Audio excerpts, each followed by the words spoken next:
بسم اللہ الرحمن الرحیم۔ محترم حضرات، بہت سے علاقوں میں فرائض کے بعد اجتماعی دعا کا بہت زیادہ اہتمام اور التزام ہوتا ہے، خاص کر کے جمعہ کے بعد اس کا بہت زیادہ اہتمام ہوتا ہے۔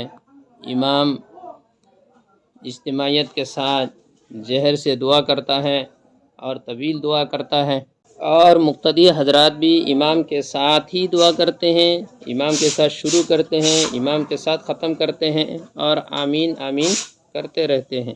اس سلسلے میں دارالعلوم دیوبند کے ایک فتویٰ میں آپ کو پڑھ کے سناتا ہوں۔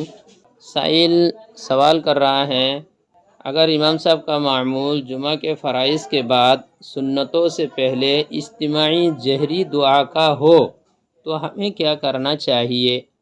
کیا ان کے ساتھ دعا میں شریک رہیں یا ایک طرف ہو کر سنتیں پڑھ لے؟ یہ سوال کیا۔ جواب: بسم اللہ الرحمن الرحیم۔ امام کو چاہیے کہ وہ سرًا دعا کرنے کا معمول بنائے۔ امام کو چاہیے کہ وہ سرًا دعا کرنے کا معمول بنائے، کیونکہ آہستہ دعا کرنا ہی مسنون ہے۔ نیز سلام پھرتے ہی مقتدی اور امام کا اقتداء کا تعلق ختم ہو جاتا ہے، لہذا صورت مسئولہ میں آپ پر ان کے ساتھ دعا میں شریک ہونا ضروری نہیں، بلکہ آپ اپنی مختصر سی دعا کر کے سنتوں میں مشغول ہو سکتے ہیں۔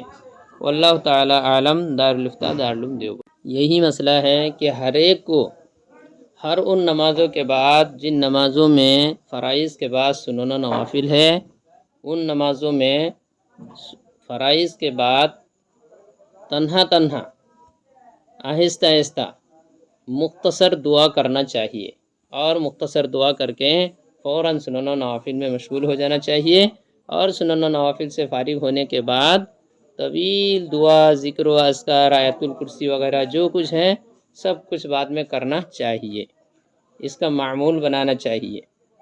اس کے برخلاف اجتماعی دعا اور اجتماعی دعا کا اہتمام، التزام، یہ سب بدعت ہیں۔ دارالعلوم دیوبند کے دوسرے فتویٰ میں بھی موجود ہیں۔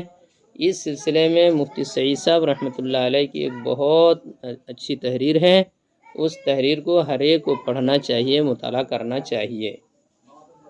اس میں حضرت مفتی صاحب رحمۃ اللہ علیہ نے بہت اچھی رہنمائی فرمائی ہے، کس طرح کرنا چاہیے، کیسے کرنا چاہیے، ساری باتیں انہوں نے بتا دی ہیں۔